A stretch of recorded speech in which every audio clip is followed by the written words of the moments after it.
باللہ من الشیطان الرجیم بسم اللہ الرحمن الرحیم وقال نسوة في المدينة امرأة العزيز تراود فتاها عن نفسه قد شغفها حبا إنا لنراها في ضلال مبين فلما سمعت بمكرهن أرسلت إليهن وأعتدت لهن متكئا وآتت كل واحدة منهن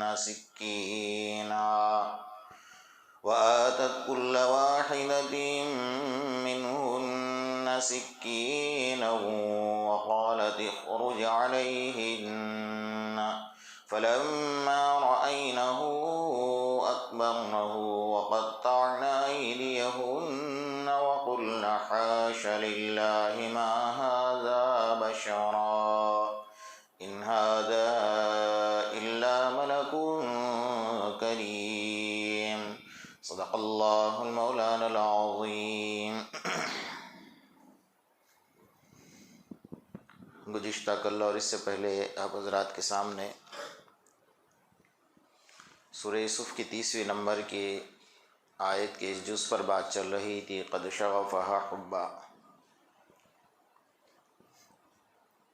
کہ اللہ نے دل دیا ہے، وہ کسی نہ کسی پر مرتا ہے، ہم اپنے دل کو اللہ کے حوالے کرے۔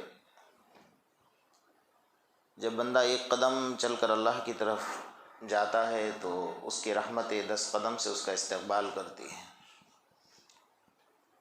اس لیے بندے کو چاہیے کہ اپنے معاملے کو اللہ کے حوالے کرے اور اپنی محبت، اپنے دل کو اللہ کے حوالے کرے۔ دنیا میں اس کے بغیر اس کے پاس کوئی چارہ ہی نہیں ہے۔ اگر اسے دنیا کی ذلت سے بچنا ہے اور اللہ کی عزت میں، اللہ کی نظر میں عزت کمانی ہے، آخرت میں عزت کمانی ہے، اس کو سب سے پہلے کام یہی کرنا ہوگا کہ اپنے آپ کو اسے اللہ کے حوالے کرنا ہوگا۔ کیونکہ یہ جب کسی پر مرتا ہے، یعنی دل کسی پر مرتا ہے اللہ کے علاوہ، اللہ کے رسول کے علاوہ، تو انسان کو ذلیل کر کے رکھ دیتا ہے، ذلت اس کے مقدر بن جاتی ہے۔ اور جب اللہ پر مرتا ہے تو یہ بات بھی پکی ہے کہ اس کو اللہ عزتوں سے نوازتا ہے۔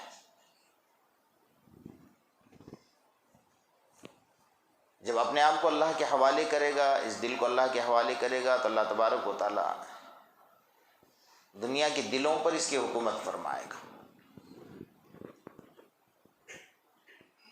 حضرت ابراہیم خلیل اللہ علیہ السلام بکریاں چرا رہے تھے، تنے تنہا کھڑے تھے جنگل میں کہ ایک شخص پیچھے سے آیا اور اس کے زبان سے جملہ نکلا، سبحان ذی الملک والملکوت، سبحان ذی العزت والعظمت والہیبت والقدرت والکبریاء والجبروت، کہ پاک ہے وہ ذات جس کی بادشاہت زمین پر ہے، آسمان پر ہے، جو عزت والا ہے، جو ہیبت والا ہے، جو قدرت والا ہے، جو کبریائی والا ہے، جو دبدبے والا ہے۔ جب یہ جملہ سنا تو حضرت ابراہیم خلیل علیہ السلام فوراً پلٹ کر دی، کون ہے اس جنگل کے اندر جو میرے اللہ کو اتنے پیار سے پکار رہا ہے، میرے اللہ کی اتنی اچھی تعریف کر رہا ہے۔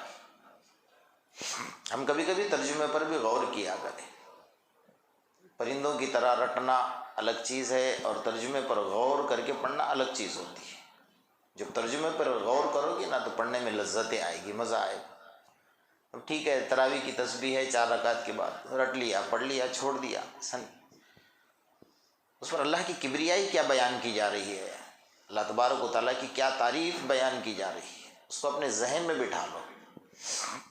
حضرت ابراہیم خلیل اللہ نے پلٹ کر دیکھا بھی کون ہے، تو ان کے پیچھے دوڑے، وہ تو کہتے جا رہے تھے، حضرت ابراہیم کے کان میں آواز پڑ گئی، وہ کہہ کر نکل گئے۔ حضرت ابراہیم علیہ السلام پیچھے دوڑے، بھائی تم نے جو جملہ کہا نا اور ایک بار کہہ دو، بڑا پیارا جملہ تم نے کہا ہے، میرے اللہ کا نام بڑا اچھا لیا، میرے اللہ کی تعریف بڑے اچھے الفاظ میں کی ہے۔ اس نے کہا کہ کیا دو گے؟ دوبارہ لوں گا۔ کہے میرے پاس جو بکریوں کا ریوڑ ہے نا، اس میں سے آدھا ریوڑ آپ کو دے دوں گا، ایک بار بول دوں۔ تو اس نے اور بول دیا، سبحان ذی الملک والملکوت، سبحان ذی العزت والعظمت والہیبت والقدرت والکبریاء والجبروت۔ حضرت ابراہیم علیہ السلام نے آدھا ریوڑ دے دیا۔ پھر پیچھے دوڑے، بھائی ایک بار اور کہہ دو۔ بڑے اچھے الفاظ سے تم میرے اللہ کی تعریف بیان کر رہے ہیں۔ آپ کیا دو گے؟ کہا کہ آدھا ریوڑ بچا وہ پورا ہی دے دوں گا۔ ہم اللہ کے نام پر لٹانا نہیں جانتے، اللہ کے نام پر لوٹنا ضرور جانتے ہیں کہ بھائی اللہ کے نام پر دے دو، ہمارا یہ جملہ ہے۔ ہم یہ نہیں کہتے کہ ہم اللہ کے نام پر دیں گے۔ ایک بزرگ تھے نا جن کا انتقال ہو گیا، بڑھیا تھی بیچاری، اس کا ایک ہی لفظ تھا، وہ اکیلی تھی، تنہا تھی اور بھیک مانگ کر کھایا کرتی تھی۔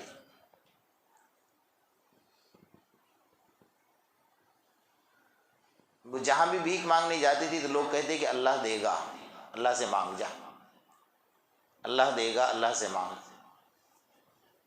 مر گئی، فرشتہ سوال کرنے آیا، کہا کیا لے کر آئی ہے؟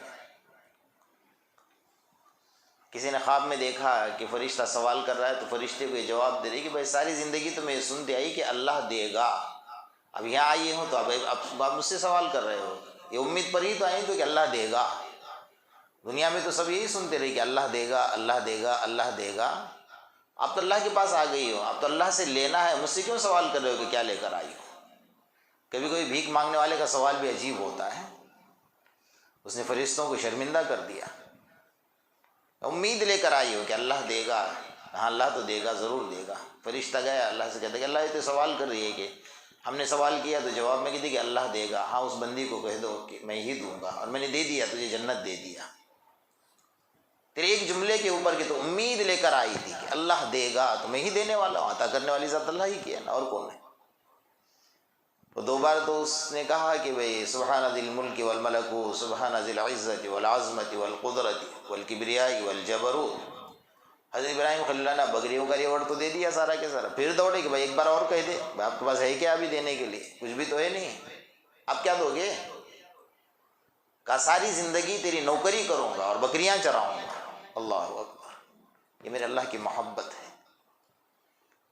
ابراہیم خلیل اللہ کون ہے؟ جن کی پشت سے اللہ نے 14,000 انبیاء کو پیدا کیا ہے، جس کے پہلے نبی اسماعیل ذبیح اللہ، آخری نبی محمد الرسول اللہ صلی اللہ علیہ وسلم۔ اللہ کے رسول صلی اللہ علیہ وسلم خود فرماتے انا ثمرۃ دعوت ابی ابراہیم، میں جو دنیا میں آیا ہوں ابراہیم علیہ السلام کی دعاؤں کا نتیجہ ہوں۔ جب 5 بڑے بڑے امتحانات دیے، بچوں کو بیابان جنگل میں چھوڑنے کا کہا، غیر ذی زرع عند بیتک المحرم، جاؤ بیابان جنگل میں چھوڑ کر آ جاؤ، چھوڑ دیا۔ کہا جاؤ، اب پلٹ کر اس بچے کو دیکھنا مت، نہیں دیکھا۔ کہا بچے کو ذبح کر دو، ذبح کرنے تیار ہو گئے۔ کہا گھر چھوڑو، چھوڑ دیا۔ کہا آتش نمرود میں کود جاؤ، کود گیا۔ سب کچھ امتحانات دیے۔ پھر اللہ کو کہا کہ اللہ اب تک میری باری تھی، اب تیری باری ہے۔ خلیل اللہ تھے، دوست تھے، اللہ سے بے تکلف بات کر سکتے، اب تک تیری باری تھی، اب میری باری ہے۔ فرمایا کیا ہے تیری باری؟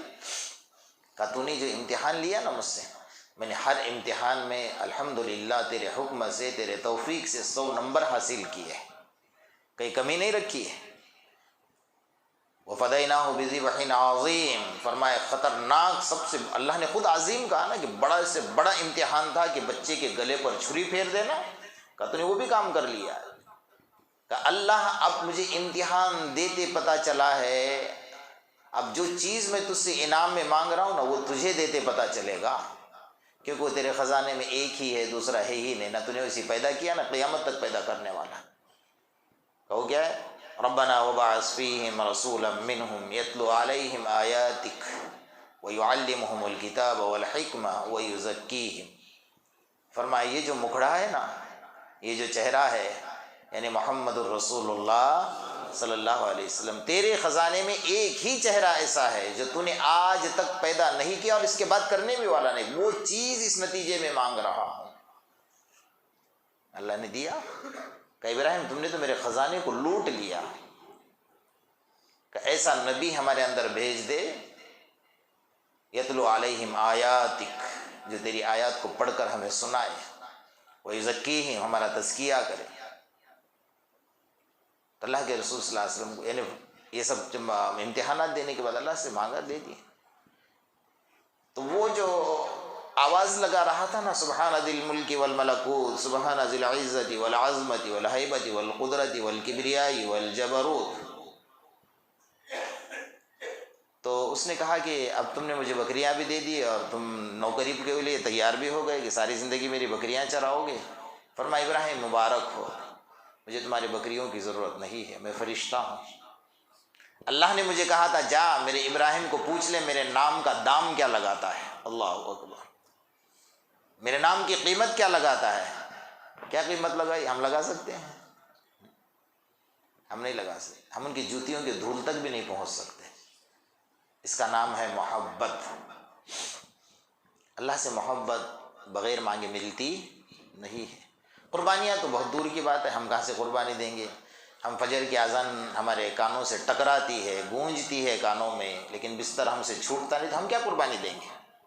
جو قوم خدا کے سامنے سجدہ نہیں کر سکتی، وہ قوم خدا کے سامنے کہاں گردن کٹوائے گی بھائی؟ سوچ ہی نہیں سکتے ہم لوگ، تو سوچنا بھی بہت دور کی بات ہے۔ ان لوگوں نے جو قربانیاں دی ہیں نا، وہ اب تو قصے کہانیاں بن کر رہ گئی ہے۔ اور فی سبیل اللہ، فی سبیل اللہ، یہ جو جملہ ہے نا اللہ نے قرآن میں جو استعمال کیا، یہ صرف اور صرف ان لوگوں کے سر کا تاج ہے جنہوں نے اپنے گردنیں اللہ کے راستے میں کٹوائی۔ یہ صرف مجاہدین کا تمغہ ہے، کوئی اس کو چھین نہیں سکتا ہے۔ ہم اپنے آپ کو خوش کرنے کے لیے کہہ سکتے ہیں فی سبیل اللہ، ہم ساری زندگی مدرسے میں پڑھا رہے ہیں، ہم ساری زندگی مدرسوں میں پڑھا رہے ہیں، ہم ساری زندگی دین کی دعوت کا کام لے کر چل رہے ہیں، فی سبیل اللہ نہیں ہو ہی نہیں سکتا، اس کا حق تم ادا ہی نہیں کر سکتے۔ جو اصل حقیقی اللہ تعالیٰ نے جس کے سر پر تاج پہنا ہے نا، ان لوگوں کے سر پر تاج پہنایا ہے، جو قیامت میں بھی اپنی گردنیں ہاتھ میں لے کر آئیں گے کہ اللہ تیرے راستے میں گردنیں کٹوائی ہیں اور خون بہایا ہے ہم نے اسلام کے خاطر اور تیرے محبت کے خاطر۔ انہیں کون مجبور کرتا تھا؟ کوئی مجبور نہیں کرتا تھا۔ اللہ کے رسول الٹا منع کرتے تھے صحابہ کو، بھائی مت آؤ جنگ میں، پہلے ماں کی خدمت کرو، باپ کی خدمت کرو۔ خان نے کہا اللہ کے رسول چلنا ہے، وہ دیکھ رہے تھے نا کہ موت سامنے کھڑی ہے، پھر بھی چلنا ہے کیونکہ اللہ کی محبت میں جانا ہے، اللہ کی محبت کو پانا ہے۔ مرد تو مرد عورتوں کا یہ حال تھا کہ حضرت زنیرہ جو ابو جہل کی خادمہ تھی، عمر دراز تھی، بڑی عمر والی تھی، مجبور تھی، وہ اس کی خدمت کیا کرتی تھی۔ اچانک کلمہ پڑھ لیا، رہا نہ گیا۔ ابو جہل کو پتہ چلا تو ابو جہل نے پوچھا کلمہ پڑھ لیا؟ کہاں پڑھ لیا، چھپانے کی بات کیا ہے اس میں؟ اور ابو جہل تو ظالم، آپ سنتے ہیں کہ ہمارے وہ اس امت کا فرعون تھا ابو جہل۔ پتہ چلا تو اس نے لوگوں کو جمع کیا اور سزا دینا شروع کر دی۔ اب بیچاری عمر دراز ہے، کتنا برداشت کرے گی؟ جس کی ہڈیاں کمزور ہے، مشقت برداشت کی، بہت مارا، لیکن اس نے اپنے زبان سے اف بھی نہیں کہا۔ اس لیے نہیں کہا کہ میں اللہ کے نام پر مار کھا رہی ہے اور کسی کے نام پر نہیں کھا رہی۔ اگر میں شکوہ شکایت کروں گی تو میرا اجر ختم ہو جائے گا۔ اف بھی نہیں کہا۔ اللہ اکبر۔ ابو جہل نے دیکھا کہ یہ تو اف بھی نہیں کر رہی ہے، مار کھاتی جا رہی ہے۔ اس نے ایک لوہے کی چیز لی اور زور سے سر کے اوپر وار کر دیا۔ عمر دراز تھی، اس سر پر وار کرنے کی وجہ سے دونوں آنکھیں چلی گئی۔ اب سب کو بلایا، ابو جہل نے کہا دیکھو ہمارے بتوں کی کرامت دیکھو، ہمارے بتوں کو ماننا چھوڑ دیا تو ہمارے بتوں نے، ہمارے معبودوں نے اس کی آنکھیں لے لی۔ اب برداشت نہ ہوا۔ عمر دراز تو ضرور ہے لیکن اس کا ایمان جوان ہے، ایمان تازہ ہے۔ اکیلے کمرے میں گئی، اللہ سے بات چیت کرنے لگی، اللہ سے راز و نیاز کرنے لگی کہ الہ العالمین اگر میرے بدن کی ہڈیاں توڑ دے، میرے بدن کو چھلنی کر دے، میرے بدن کے ٹکڑے ٹکڑے کر دے، میری گردن میرے تن سے جدا کر جائے، میں مشقتیں برداشت کرنے تیار ہوں، لیکن اللہ تجھے تانا دے رہے ہیں کہ ان کے معبود نے آ کے چھین لیے۔ اللہ میں کچھ بھی نہیں تھی اس وقت، تو نے سب کچھ مجھے بنایا تھا، آنکھیں تو نے دی تھی، بدن تو نے دیا تھا، سر دماغ تو نے دیا تھا۔ یہ تو کہہ رہے ہیں کہ ہمارے معبودوں نے آگے، اللہ تیرے بارے میں تانا نہیں سن سکتی ہوں، میں اپنے آپ کو چھلنی کر دوں، یہ برداشت ہے مجھے۔ لیکن تیرے بارے میں تانا دے کہ ہمارے معبود نے کیا، جو معبود باطل ہے، ساری زندگی میں اس کی پوجا کرتی رہی، اس کو میں نے چھوڑا، صرف تیرے خاطر چھوڑا ہے۔ اللہ تیری عظمت کا سکہ بٹھانا چاہتی ہوں۔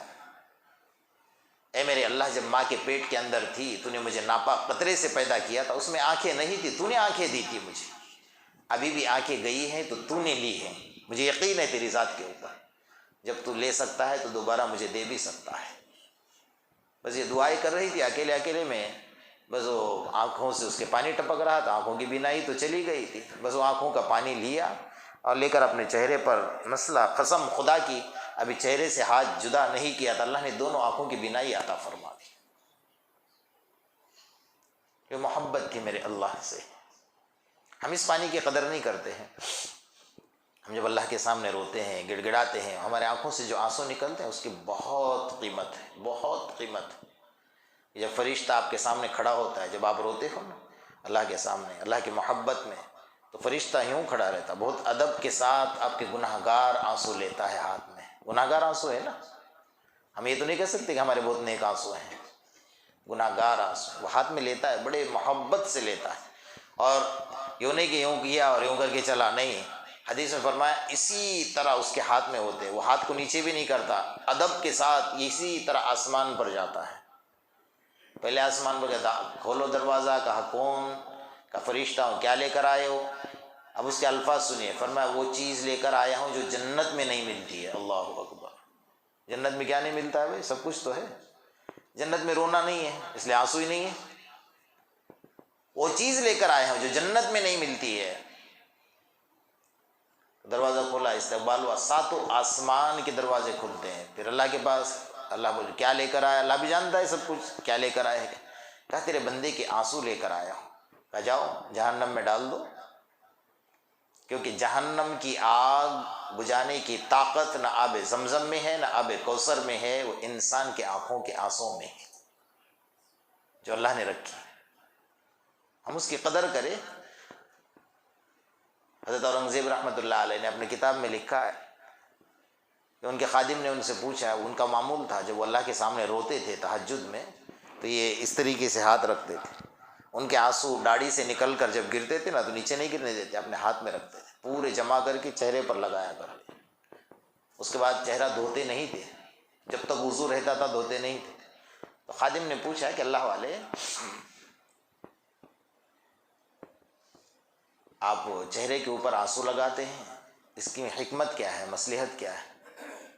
فرمایا بھائی چہرہ جو ہے رئیس الاعضاء ہے، تمام بدن کا سردار ہے، اور قیامت کے میدان میں اللہ تبارک و تعالیٰ اگر میرے چہرے کی حفاظت، کسی وجہ سے اللہ اگر مجھے جہنم میں ڈال دے تو میرے چہرے کی حفاظت تو کرے گا آگ سے۔ جب چہرے کی حفاظت ہوگی تو چہرہ رئیس الاعضاء ہے، جب سردار کی حفاظت ہوگی تو بدن کی بھی حفاظت ہو جائے گی۔ ان کی نظریں کہاں تھی، ان کی سوچ کیا تھی، ہم ان کی سوچ تک بھی نہیں پہنچ سکتے۔ تو اللہ نے اس کو آگے عطا فرمائی، رو کر اللہ سے منوا لیا، اللہ کو اللہ کے پاس سے لے لیا۔ اور اللہ کے خزانے میں کیا کمی ہے میرے دوست؟ ہے کوئی کمی؟ یہ جتنے بیٹھے ہیں سب کے چہرے الگ ہے کیا؟ نہیں ہے۔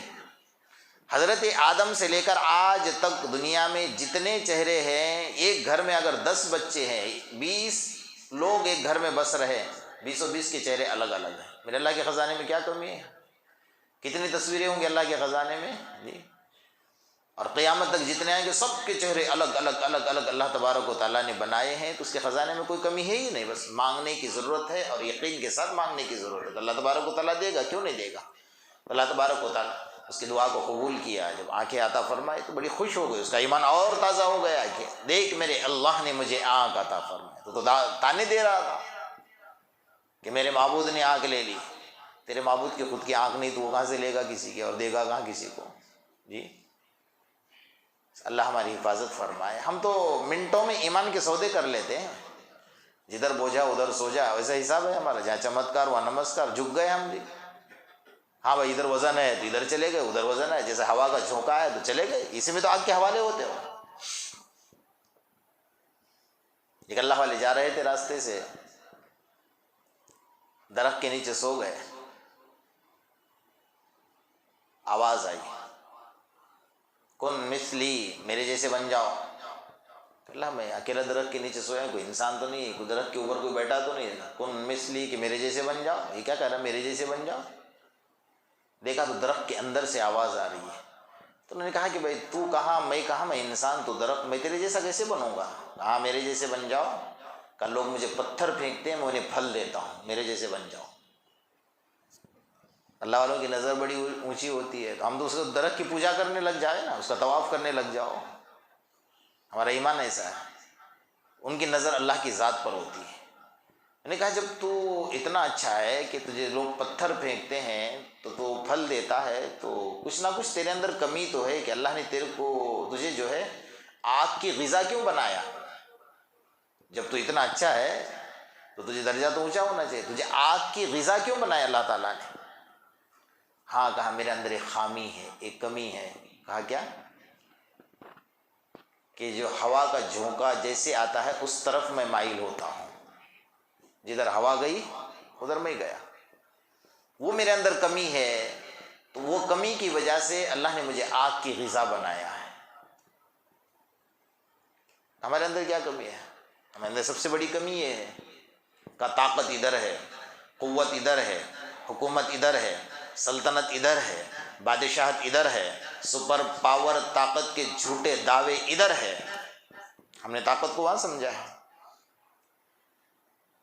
حالانکہ ہمارے کانوں میں دن میں 5 مرتبہ یہ آواز گونجتی ہے اللہ اکبر۔ سپر پاور طاقت کس کے پاس ہے؟ بولو اپنی زبان سے، اللہ کے پاس، اس کے علاوہ کسی کے پاس طاقت نہیں، کیونکہ زمین اس کا لشکر ہے، آسمان اس کا لشکر ہے، ذرہ ذرہ اس کا لشکر ہے، درخت کے پتا پتا اس کا لشکر ہے، سمندر کا قطرہ قطرہ اس کا لشکر ہے۔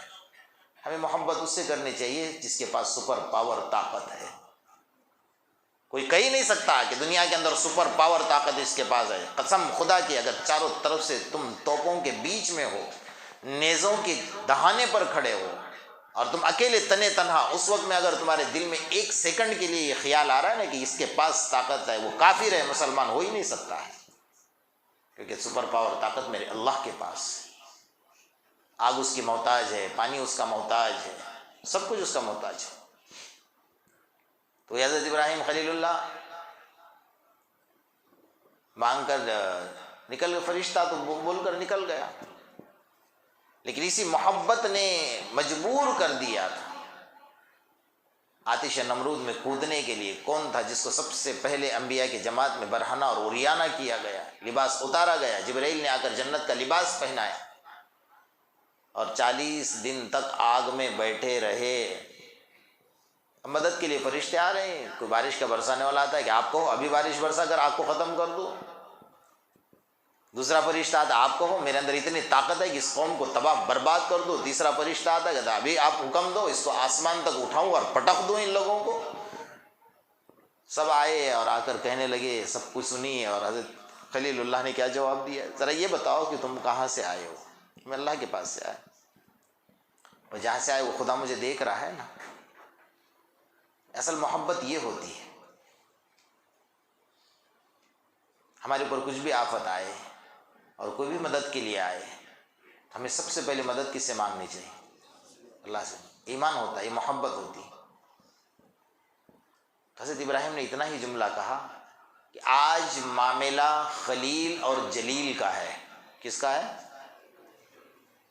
آج معاملہ خلیل اور جلیل کا ہے، تمہیں بیچ میں آنے کی ضرورت نہیں ہے۔ میں اور میرا خدا ہے، میں دیکھ رہا ہوں، میں خلیل ہوں، وہ میرا جلیل ہے، ہم دونوں کا معاملہ ہے۔